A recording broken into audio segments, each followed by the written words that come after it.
नमस्ते। अगर कोई सिविल इंजीनियरिंग का स्टूडेंट है तो ये वाली फीलिंग तो पक्का आती होगी। एक के बाद एक थ्योरीज और उनके अजम्पशंस का वो लंबा चौड़ा सिलसिला जो भाई कभी खत्म होने का नाम ही नहीं लेता। पहले आप पढ़ते हैं यूलर्स बकलिंग थ्योरी, जिसके अपने ही कुछ नियम हैं, अपनी शर्तें हैं। ठीक है, ये समझ लिया। फिर सामने आ जाती है टिर्ज़ागीज़ कंसोलिडेशन थ्योरी, जिसकी अपनी ही एक अलग दुनिया है। अरे फिर simple bending theory, torsion theory, Rankine's earth pressure theory, ये लिस्ट तो बस चलती ही जाती है। और इन सब के बीच ना दिमाग में बस एक ही सवाल घूमता रहता है, भाई एग्जाम के लिए इतने सारे अजम्पशंस कोई याद रखे तो रखे कैसे। तो आज के इस विश्लेषण में हम इसी प्रॉब्लम को सॉल्व करने का एक स्मार्ट तरीका देखने वाले हैं। हम इस भूल भुलैया को समझेंगे, इसमें छिपे हुए कुछ सुरागों को पहचानेंगे और एक ऐसी मास्टर की खोज निकालेंगे जो इन सारी मुश्किलों को आसान कर देगी। ठीक है, तो चलिए थोड़ा गहराई में उतरते हैं। ज्यादातर स्टूडेंट्स का अप्रोच क्या होता है? ब्रूट फोर्स वाला, मतलब हर थियरी और उसके अजम्पशंस को अलग अलग रटना। लेकिन ईमानदारी से बताइए, ये तरीका न सिर्फ थका देता है बल्कि बहुत ज्यादा इनएफिशिएंट भी है। जैसे सिंपल बेंडिंग थ्योरी और टॉर्शन थ्योरी को ही देख लीजिए। इनके अजम्पशंस को देखें तो काफी कुछ एक जैसा लगता है ना? Homogeneous, isotropic, elastic limit. लेकिन फिर अचानक एक छोटा सा फर्क आ जाता है। बस यही जो मामूली से ओवरलैप्स और फर्क है ना, यही सारा कंफ्यूजन पैदा करते हैं और रटने के काम को लगभग नामुमकिन बना देते हैं। तो फिर इसका एक स्मार्ट तरीका क्या हो सकता है? इसके लिए हमें बस अपना फोकस बदलना होगा। थ्योरी से हटाकर उनकी नींव पर यानी उनके कोर अजम्पशंस पर लाना होगा। जरा सोचिए, क्या हो अगर असली पैटर्न थियरीज में हो ही ना, बल्कि उनके अजम्पशंस में छिपा हो। बस यही एक सवाल इस पूरी पहेली को सुलझाने की पहली सीढ़ी है। मतलब अलग अलग थ्योरीज के बारे में सोचने की बजाय हमें अजम्पशन क्लस्टर्स में सोचना होगा, यानी एक जैसे अजम्पशंस के ग्रुप्स बनाकर। यकीन मानिए, यही वो सोच का बदलाव है जिसकी हमें सख्त जरूरत है। ये कुछ वैसा ही है जैसे 10 अलग अलग तालों के लिए एक ही चाबी मिल जाना। तो चलिए अब सबसे कॉमन अजम्पशन क्लस्टर्स को एक एक करके तोड़ते हैं और समझते हैं, और आप खुद देखेंगे कि कैसे बस एक कॉन्सेप्ट को समझने से ही एक साथ कई थ्योरीज के दरवाजे खुल जाते हैं। पहला और शायद सबसे बड़ा क्लस्टर है लीनियर इलास्टिक बिहेवियर। इसका मतलब बहुत सीधा सा है कि स्ट्रेस स्ट्रेन के डायरेक्टली प्रोपोर्शनल है।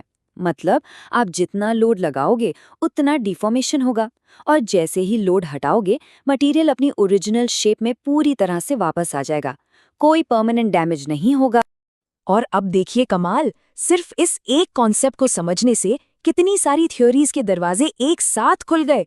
Hooke's law, simple bending theory, Euler's buckling theory, अरे यहाँ तक कि WST, ये सब के सब इसी एक फाउंडेशन पर खड़े हैं।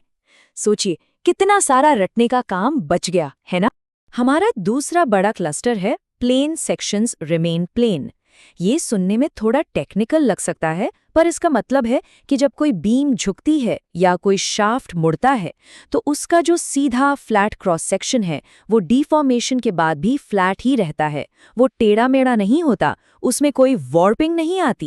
और ये कितना शानदार तरीके से दिखाता है कि कैसे सिंपल बेंडिंग थ्योरी से लेकर आज की मॉडर्न लिमिट स्टेट थ्योरी तक थ्योरीज का एक और बड़ा ग्रुप इसी एक फंडामेंटल आइडिया को शेयर करता है।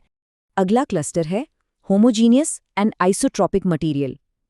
होमोजीनियस का मतलब है कि मटेरियल की प्रॉपर्टीज हर पॉइंट पर एक जैसी हैं। मतलब चाहे मटेरियल का एक कोना लो या दूसरा, प्रॉपर्टीज सेम रहेंगी। और आइसोट्रॉपिक का मतलब है कि हर डायरेक्शन में प्रॉपर्टीज समान हैं, X, Y या Z, कोई फर्क नहीं पड़ता। ये अजम्पशन तो समझ लीजिए स्ट्रेंथ ऑफ मटेरियल से लेकर सॉइल मैकेनिक्स तक हर जगह फैला हुआ है। एक बार इसे ठीक से समझ लिया तो टर्ज़ागी और रैंकिन जैसे बड़े बड़े नामों की थ्योरीज भी आसान लगने लगती हैं। देखिए, कई सारी क्लासिकल थियरीज असल दुनिया को आसान बनाने के लिए आइडियल और परफेक्ट कंडीशंस मानकर चलती हैं, जैसे कि कॉलम एकदम सीधा है, या लोड ठीक उसके सेंटर पर लग रहा है, या फिर दीवार की सतह एकदम चिकनी है। ये असल में एक सिंप्लीफिकेशन है ताकि कैलकुलेशन हो सके। यूलर्स थ्योरी के परफेक्टली स्ट्रेट कॉलम से लेकर बर्नौलीज थ्योरम के आइडियल फ्लूइड तक ये सिंप्लीफिकेशन एक बहुत ही कॉमन पैटर्न है। ये असल दुनिया की मुश्किल समस्याओं को सॉल्व करने लायक बनाता है। तो अब आते हैं सबसे ज़रूरी सवाल पर। इन सभी क्लस्टर्स को एक साथ कैसे याद रखा जाए? अब हम उस मास्टर की बात करेंगे जो एग्जाम के दिन सबसे बड़ा हथियार साबित हो सकती है। तो ये रही वो 6 शब्दों की मास्टर की। ध्यान से सुनिए।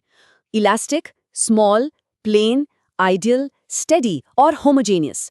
अगर कोई प्रॉब्लम इन 6 दायरों में फिट बैठती है तो ये लगभग गारंटी है कि कोई ना कोई क्लासिकल थ्योरी उस पर लागू हो ही जाएगी। ये सच में एग्जाम के लिए गोल्ड है। चलिए, अब अपने आखिरी पॉइंट पर चलते हैं। जितना ज़रूरी ये जानना है कि अजम्पशंस कब लागू होते हैं, उतना ही ज़रूरी ये समझना भी है कि ये कब टूटते हैं, मतलब कब फेल हो जाते हैं। क्योंकि असल दुनिया में बीम्स गहरी हो सकती है, पानी का बहाव टर्बुलेंट हो सकता है और कोई भी कॉलम कभी भी 100% सीधा नहीं होता। और इन्हीं नॉन आइडियल सिचुएशंस के लिए एडवांस थ्योरीज बनाई गई हैं, जैसे डीप बीम्स के लिए टिमोशेंको बीम थ्योरी, जो शेयर डिफॉर्मेशन को नज़रअंदाज नहीं करती। तो आखिर में सवाल ये बचता है कि इंजीनियर्स इन परफेक्ट थ्योरीज और असल दुनिया की मैसी रियलिटी के बीच का फासला भरते कैसे हैं? और यही वो सवाल है जो हमें सिर्फ रटने से आगे बढ़कर रियल इंजीनियरिंग एप्लीकेशन की दुनिया में सोचने का दरवाज़ा खोलता है।